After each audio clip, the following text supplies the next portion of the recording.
In every family courtroom, there are winners and losers. But sometimes the legal system doesn't just fail someone, it destroys them. This is the true, devastating story of Barbara Henderson, a grandmother who begged the court to listen, only to watch her daughter lose everything, including her life. The day had started out like any other for Jennifer, a young mother navigating life with a fragile mix of exhaustion, hope, and maternal instinct. She wasn't perfect, no mother ever is, but she was trying, clawing her way through motherhood with determination and fear tucked tightly together. Her daughter, Emma Grace, was all she lived for. Every bottle, every diaper, every midnight hour spent rocking her tiny form made the struggle worth it. But just beneath the fragile peace of their home, a storm had been waiting, brewing, twisting, growing. And when it finally broke, it would swallow everything she loved. Jennifer had recently moved back into the small coastal town where she grew up, seeking stability after a difficult pregnancy and a string of financial setbacks. Her mother, Barbara Henderson, was thrilled to have her home. Barbara was strong, sharp-witted, and fiercely protective of her family.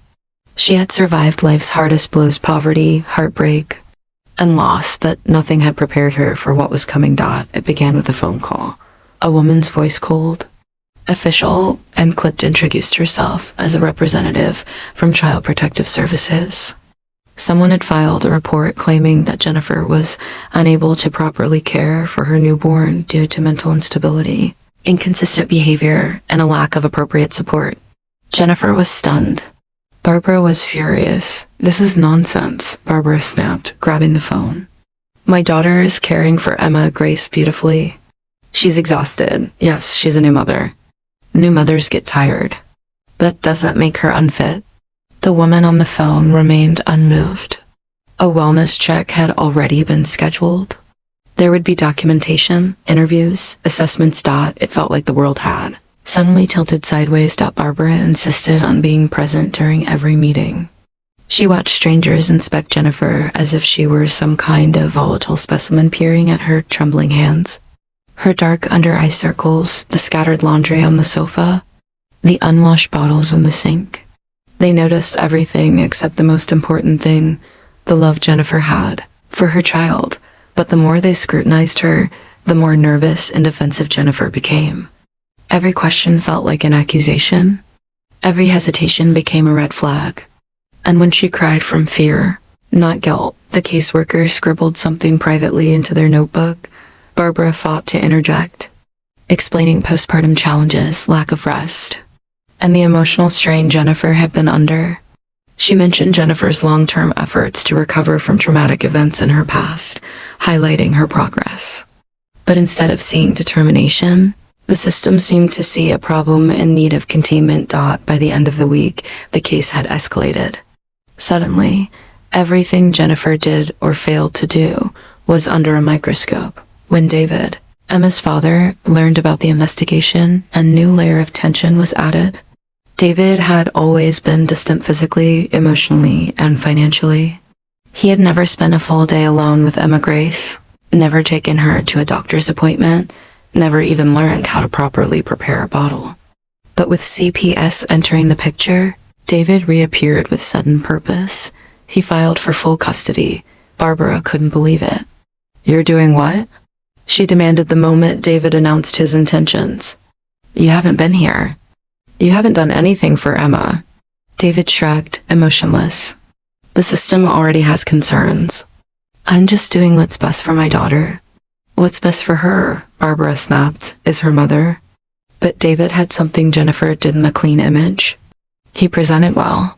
He wore crisp shirts, kept his job stable, spoke logically, calmly. He didn't tremble. He didn't cry. In the eyes of the court, he looked like the structured, responsible parent, and Jennifer looked like the opposite. When the court date arrived, Jennifer was terrified. She walked into the courtroom pale and trembling, but determined to fight for her child. Barbara sat beside her, squeezing her hand, whispering strength into her ear. Across the room, David looked confident, collected. He had hired an attorney, someone polished, expensive, and skilled at poking holes in fragile places. The hearing was brutal, Every moment of exhaustion, every tear Jennifer had shed, every moment she reached out for support was twisted into evidence of instability, her inability to keep the apartment spotless. Concerning environmental neglect, her postpartum anxiety attacks, a pattern of emotional volatility, her asking her mother for help, demonstrates dependency and lack of self-reliance. Barbara stood and pleaded with the judge. My daughter loves her baby. She's learning, she's trying, she's improving. She needs support, not punishment. Please don't take Emma Grace from her. But the judge's face remained unreadable. The ruling came swiftly. David would be granted temporary custody. Jennifer would receive supervised visitation. The breath left Jennifer's lungs. She didn't cry, she couldn't. She sat frozen, staring straight ahead as though her soul had been pulled out through her chest. Barbara rushed to hold her, whispering, "We'll fight this. We're not done. I promise you." But something inside Jennifer had already cracked. When she walked out of that courtroom, she wasn't the same woman who had walked in, and the next decisions she made would lead to consequences no one could ever undo. The courtroom was silent, but underneath that silence was a storm waiting to break. Jennifer stood rigid beside her attorney, her face pale yet unyielding. On the other side, Barbara sat small and fragile, her hands clasped together, knuckles white, as if holding on to something that was slipping from her fingers. Judge Judy took a breath, looking sharply at both women. "Miss Henderson, your story. It's touching. Painful, even. But this courtroom doesn't deal in emotion. It deals in evidence." Her gaze swung to Jennifer. "And you don't look away. You'll get your turn." Jennifer swallowed hard, but her jaw stayed tight. Judge Judy always noticed everything. Nothing escaped her courtroom. "Let's go step by step," Judy continued. "I want the truth. The whole truth. Not your version of the truth, not your selective truth, the actual truth." Barbara adjusted her glasses.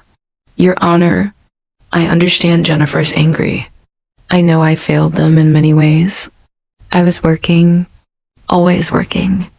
I thought providing money was enough. But when she grew up and moved away, I realized I'd missed everything that mattered." Her voice trembled, but she kept speaking. "And when little Emma was born, that was my second chance. I didn't want to repeat my mistakes. I wanted Jennifer to see that I could be different, that I could show up.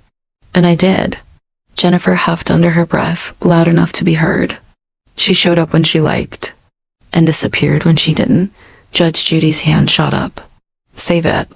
You'll speak when I ask you to." Jennifer's mouth snapped shut. Barbara lowered her head. "When Jennifer allowed me to babysit Emma on weekends, it felt like a gift, like a healing I never thought I'd get." Her voice cracked. "I was careful. I was responsible. And Emma loved being with me. She'd run to me, arms wide open." Jennifer rolled her eyes again, muttering, "Oh, please." Judy slammed her palm on the desk. "Miss Jennifer, let me explain something to you in very simple English. If you roll your eyes one more time in my courtroom, I will consider it contempt, and trust me, your lawyer won't be able to save you." The room went dead silent. Jennifer froze. Barbara looked at her daughter with a mixture of hurt and fear. But Judy wasn't done. "All right," Judy said.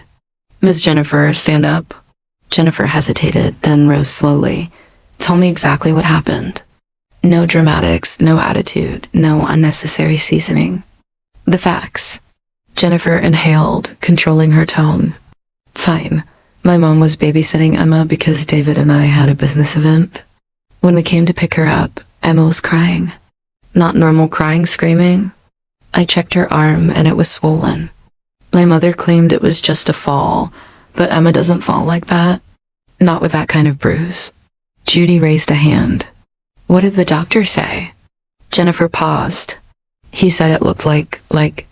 She hesitated, knowing the weight of her words. Like someone might have pulled her arm too hard. Gasps echoed across the courtroom. Barbara's eyes widened in horror.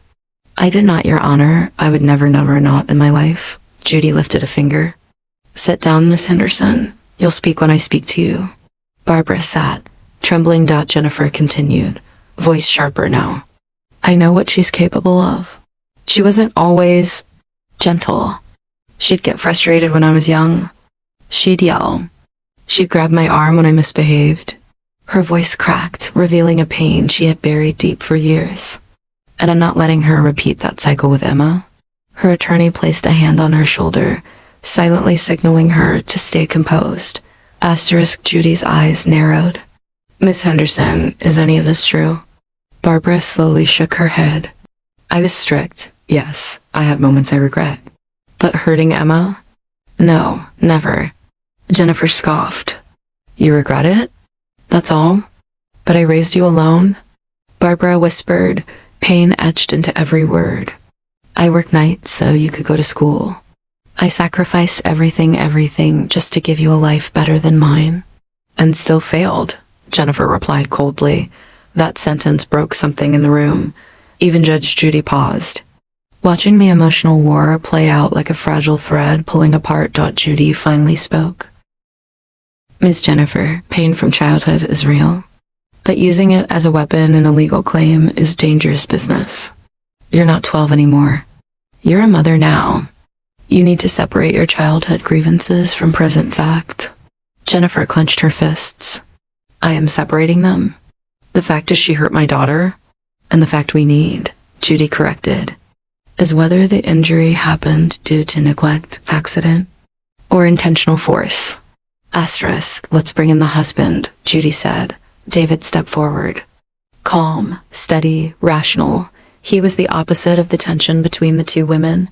Mr. Henderson, Judy asked, what did you see? David exhaled deeply.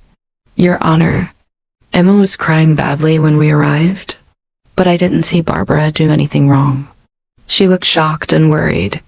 She kept saying she didn't know how it happened. Judy's expression sharpened. Whose idea was it to file this case? David hesitated. Jennifer's. Jennifer whipped toward him, eyes burning. Are you implying something? Judy cut in. Both of you, stop, continue, Mr. Henderson. David swallowed hard. I didn't want to file it. I thought we should talk. Figure it out. But Jennifer felt strongly. Barbara wiped a tear quietly. Judge Judy tapped her pen. So the only evidence we have so far is a doctor's statement suggesting the possibility of force. Not confirmation. Not certainty. Jennifer's jaw tightened. It's enough. It's not, Judy snapped. We need facts, not assumptions. And your personal feelings toward your mother. They may be genuine, but they are clouding your judgment. Jennifer's eyes glistened. You think I'm lying? I think, Judy replied steadily, that you're angry. Very angry. And anger can distort memory and magnify blame. Just then, the courtroom door opened. Everyone turned. A middle-aged woman entered calm, confident, carrying a file. Judge Judy raised an eyebrow. And you are? My name is Lisa Carter, Your Honor. I'm the neighbor who was with Barbara that afternoon. And I saw the whole thing.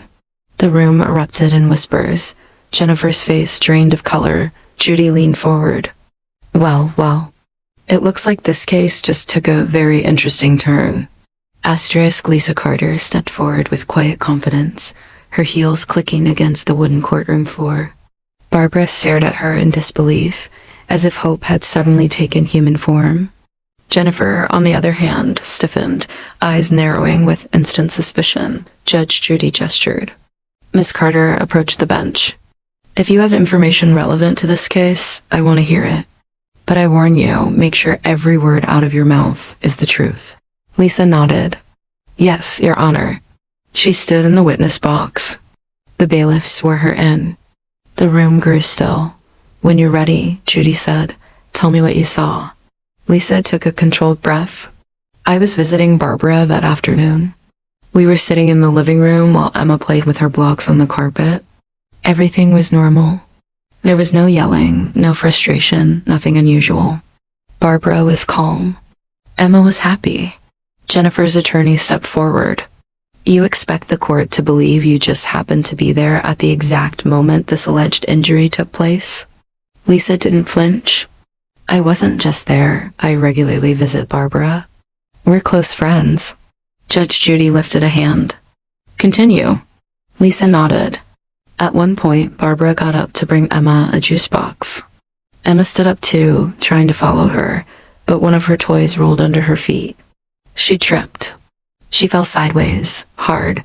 She landed on her arm. Barbara covered her mouth, tears welling up, again not of guilt now, but of painful remembrance. Lisa went on. Emma cried immediately. Barbara rushed to her. She didn't grab her or yank her.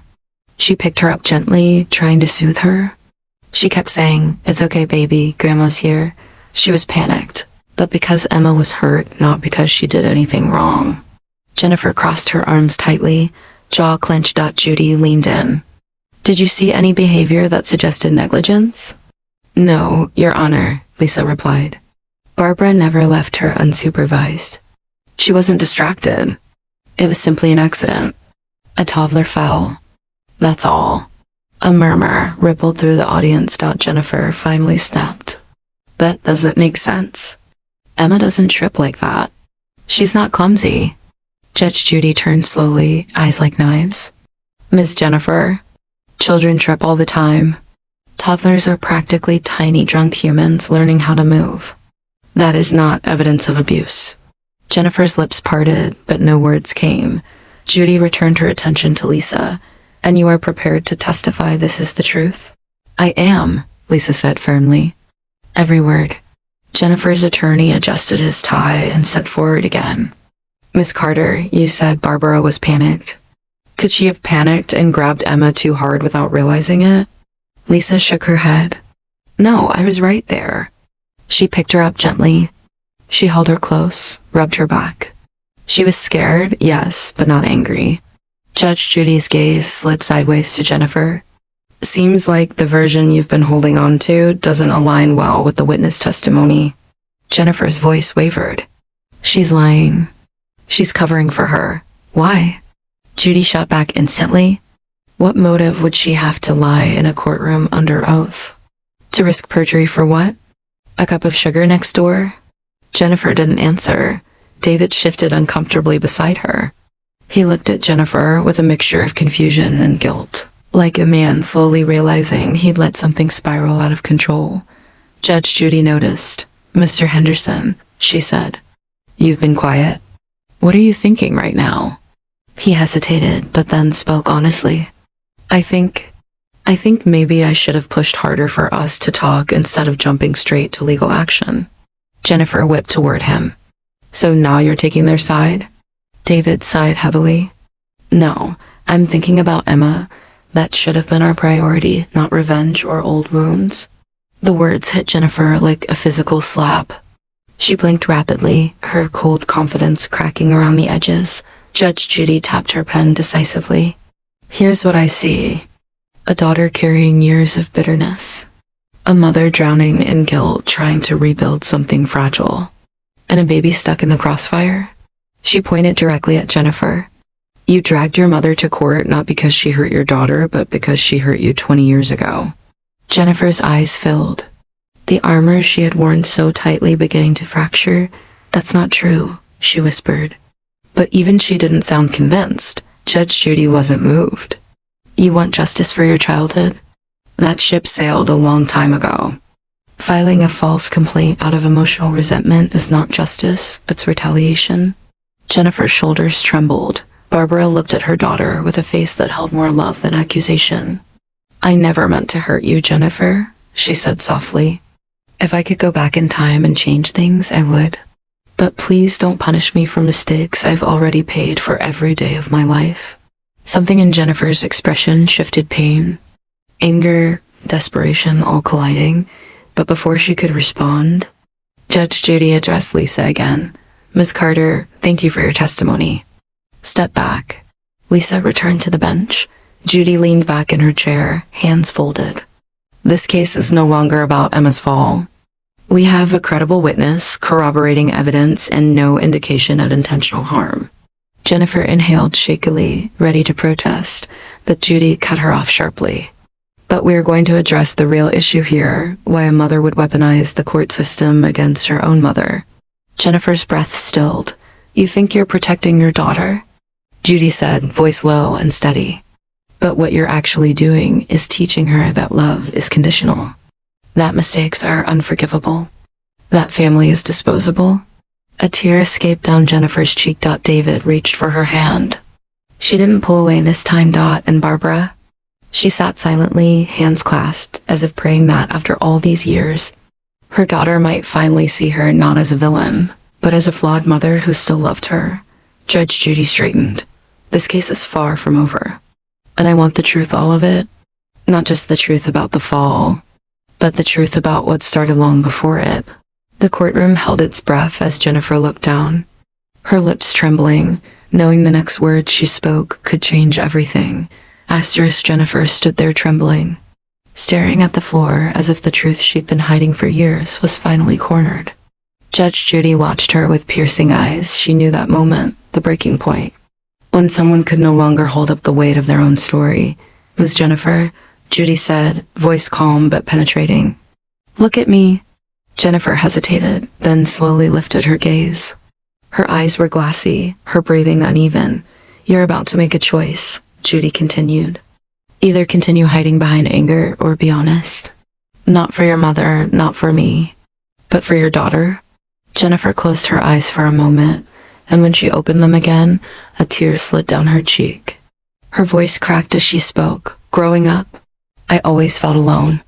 Barbara's head jerked up, pain instantly reflected in her eyes. Jennifer kept going, her voice shaking violently now. You were always working, always out, always tired. I would wait by the window for you to come home, and sometimes you didn't even say goodnight because you were too exhausted. Barbara pressed a trembling hand to her mouth. Jennifer continued, words tumbling out now, unstoppable. You provided everything, clothes, food, school, but I never felt like I had a mother. I had a provider, a guardian, not someone who actually wanted to be with me. Barbara whispered, almost inaudible. I wanted to be with you every moment. I couldn't. Jennifer's voice rose in a sudden burst of buried resentment. And when you did come home, if I messed up, if I got a B in school, or forgot a chore, you'd grab my arm, pull me, yell at me. Like I was a burden you didn't have time for. Barbara's tears spilled freely. Oh, honey, I'm so sorry. Jennifer shook her head. No, you don't get to be sorry now. Because every time I look at Emma and imagine her feeling even a fraction of what I felt, I panic. I freak out. I swear I'd rather burn the world down than let her feel unloved. She wiped her cheek angrily. So yes, when I saw her arm swollen, I lost it. All those memories came flooding back. And I thought she did to my daughter what she did to me. The courtroom was utterly silent. Judge Judy allowed the emotions to breathe for a moment before responding. Miss Jennifer, what you're describing is a childhood full of emotional wounds. And those wounds stayed open. They've never healed because you never talked about them. Not once. Jennifer nodded, tears dripping onto her blouse. Judy continued, her voice steadier now. But those wounds cannot be used to rewrite reality. Your daughter's fall was an accident, according to a credible witness. Yet you escalated it to a legal war, dragging your mother here because you were fighting a ghost from your past. Jennifer covered her face briefly, overwhelmed. Judy looked at Barbara next. And you, instead of addressing your daughter's pain when she was young, you drowned yourself in work. You chose survival. You chose sacrifice. But children don't understand that. They only understand presence. Barbara sobbed softly. I never meant to hurt her. I was doing everything alone. I didn't know how to be a perfect mother. I just tried to keep us afloat. Jennifer let out a broken laugh through tears. I didn't need perfect. I just needed you. That sentence landed like a blow to the heart. Barbara stood suddenly. Your Honor, may I speak to my daughter? Judge Judy hesitated, then nodded once. Go ahead. Barbara turned to Jennifer with trembling steps. When you were born, I promised myself that I'd give you the life I never had. I grew up with nothing, no love, no stability. I didn't know how to be soft. I didn't know how to be warm. I only knew how to survive. And I taught myself to love you through actions, food on the table, a roof over your head, but I failed to realize you needed more. Jennifer looked away, swallowing hard. Barbara whispered, I didn't know how to show affection, but I loved you fiercely. I still do. Jennifer's voice cracked. Then why didn't you ever tell me? Barbara broke down. I was afraid you wouldn't believe me. Judge Judy's expression softened slightly, but she remained firm. What we have here is a case where generational pain is being mistaken for present danger. I see a grandmother who loves her granddaughter deeply, and I see a daughter who is still hurting. David stepped closer to Jennifer, gently brushing her arm. Jen, I think you're tired of carrying this alone. Jennifer's breath trembled. I don't know how to stop. Barbara whispered, let me help you. Jennifer looked at her mother, really looked at her for the first time in years. She saw not the strict, busy woman she remembered, but an older, gentler, remorseful person who had lived with regret for decades. But then she looked at Emma's tiny picture clipped to her diaper bag, and fear washed over her face again. What if she gets hurt because of me not being careful enough? She said, what if I let her near someone who might? Judge Judy cut her off calmly. What if you teach her to fear love because you can't forgive your past? Jennifer froze. Judy continued, you're so focused on protecting her from pain that you might be keeping her from the love she deserves from her grandmother. Children don't need perfect mothers or grandmothers. They need safe ones, loving ones, and sometimes flawed ones. Jennifer shook her head slightly, overwhelmed. I don't know what to do. Barbara stepped closer, hands shaking. Start by letting me in. Just a little. I'll earn the rest. Jennifer stared at her mother for a long, agonizing moment, and her hardened expression began to soften. If only slightly, but before anything could solidify, Judge Judy raised a hand. This case needs a conclusion, and it's going to have one.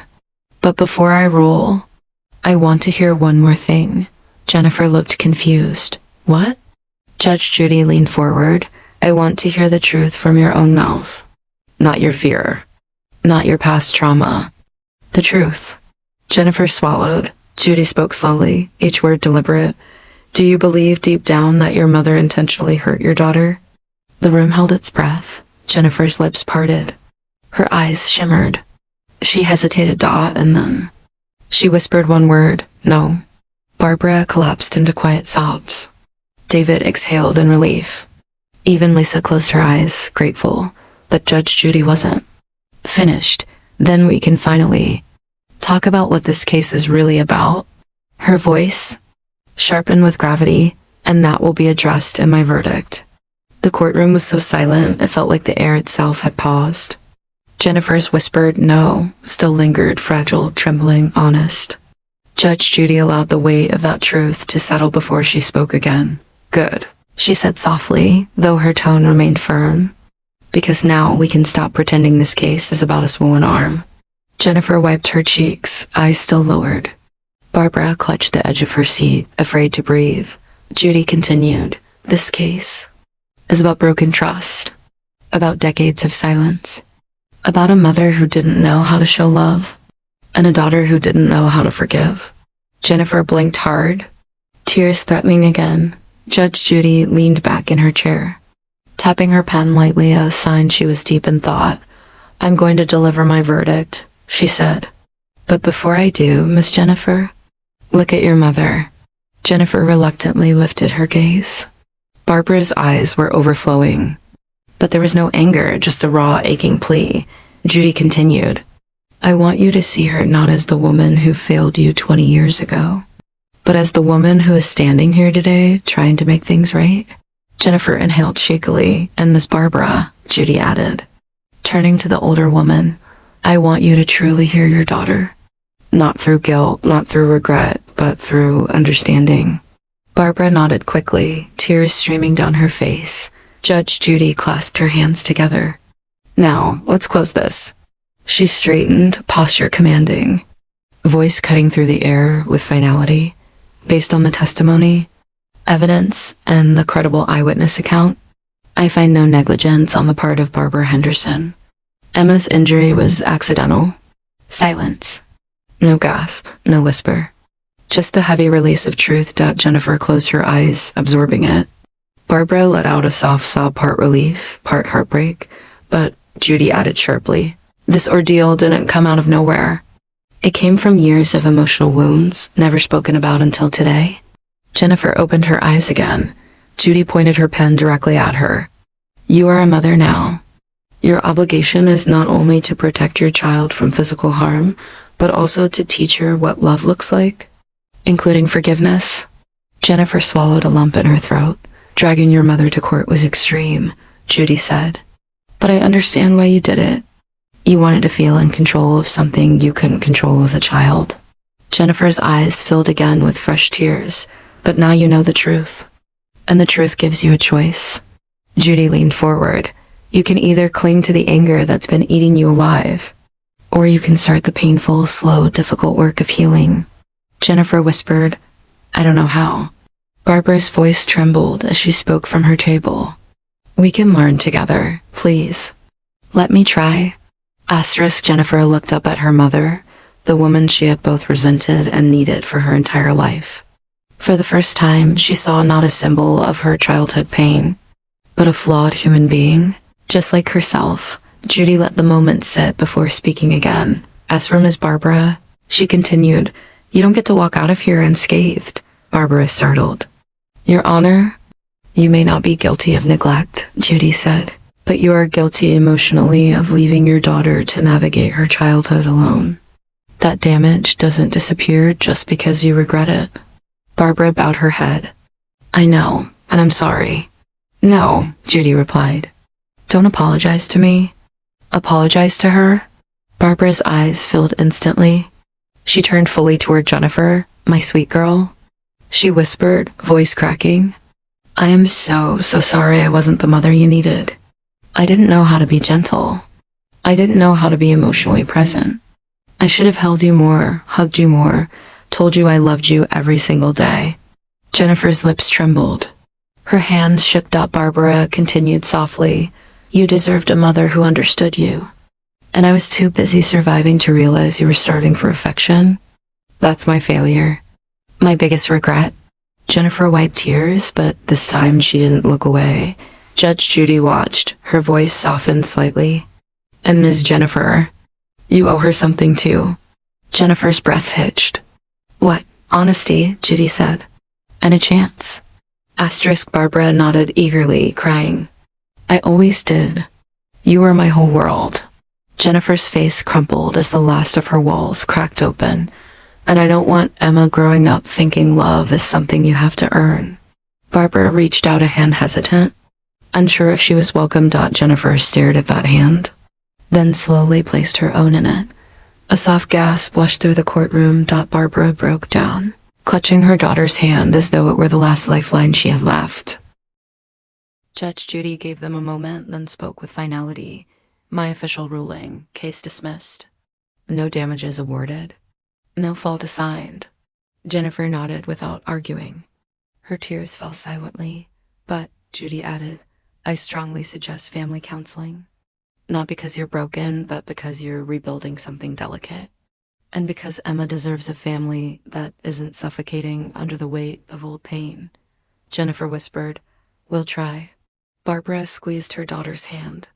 "I'll do whatever you need. Just don't shut me out again." Jennifer nodded, eyes softening. "I won't." Judge Judy closed her folder firmly. "This court is adjourned." The gavel struck, but the story didn't end there. As the courtroom emptied, Barbara approached Jennifer hesitantly, afraid the fragile moment might shatter. "Do you want to have dinner tonight?" she asked quietly. "Just the three of us? You, me, and Emma?" Jennifer looked at her for a long moment, then she gave a small, trembling smile, something between sorrow and hope. "Yes," she said. "I think that would be good." For the first time in years, the two women walked out of the courtroom side by side, not as adversaries, but as a mother and daughter finally ready to try again.